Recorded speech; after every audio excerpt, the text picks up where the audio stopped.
రాష్ట్ర ప్రభుత్వం ఏదైతే సంకల్పించిందో ఆ సంకల్పానికి తోడుగా మేము ఉంటాము అని చెప్పి కేంద్ర ప్రభుత్వం రాష్ట్ర ప్రభుత్వానికి లేఖ రాయడం, ఇది ఒక టేకవే.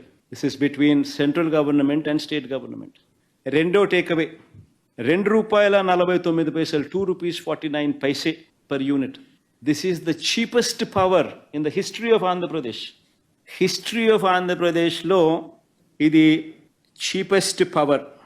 మూడో టేకవే, ఇంకా అక్కడే ఉన్నాం మనం. ఇంక మూడో టేకవే ఏమిటంటే ఈ ప్రాజెక్టుకు మాత్రమే inter state transmission charges waiver అంటే ఉండవు అనే కేంద్ర ప్రభుత్వం యాజ్ అ స్పెషల్ ఇన్సెంటివ్ కేంద్ర ప్రభుత్వం రాష్ట్ర ప్రభుత్వానికి స్పెషల్ ఇన్సెంటివ్ ఇస్తూ లేఖలో మెన్షన్ చేయడం.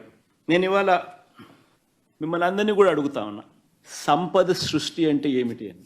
ఇంకొక ఎగ్జాంపుల్ కూడా చెప్తాను మీకు సంపద సృష్టి మీద. ఒకసారి గమనిస్తే average cost of procurement in Andhra Pradesh ఎంత అని చెప్పి ఒకసారి చూస్తే ₹5.10. మనకు 17,000 మిలియన్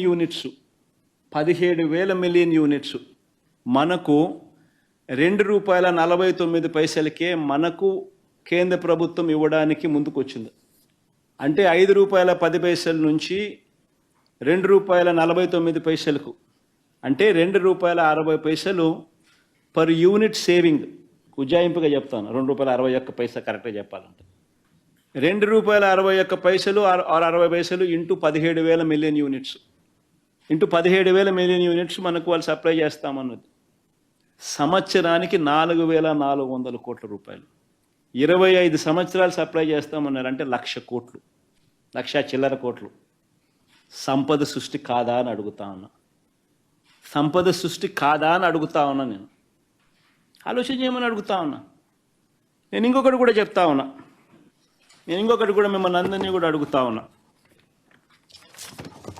ఇలాంటి లెటర్ కేంద్ర ప్రభుత్వాన్ని నుంచి రాష్ట్ర ప్రభుత్వానికి ఇలాంటి లెటర్ వస్తే, ఇలాంటి ఆఫర్ వస్తే చీపెస్ట్ రేట్లో నీకు పవర్ ఇస్తా ఉన్నాను. ఆంధ్రప్రదేశ్ చరిత్రలో ఎప్పుడూ చూడని విధంగా ₹2.49 చీపెస్ట్ రేట్లో నీకు పవర్ ఇస్తా ఉన్నాను. ఇంటర్ స్టేట్ ట్రాన్స్మిషన్ ఛార్జెస్ నీకు వేవర్ ఇస్తా ఉన్నాను. 25 ఏళ్లలో నీకు ₹1,00,000 కోట్ల మేరకు నీకు ఆదా అవుతుంది. రైతులకు మంచి చేసే మీ కార్యక్రమంలో మా వంతు కృషిగా, మా వంతు తోడ్పాటు మీకు ఇస్తా ఉన్నామని చెప్పి ఇలాంటి లెటర్ వస్తే నేను అడుగుతా ఉన్నాను మిమ్మల్ని, ఇలాంటి లెటర్ని ఎవరైనా పక్కన పెడితే, ఇలాంటి లెటర్ మీద యాక్షన్ తీసుకోకపోతే మీరంతా ఏమనిందరు నన్ను?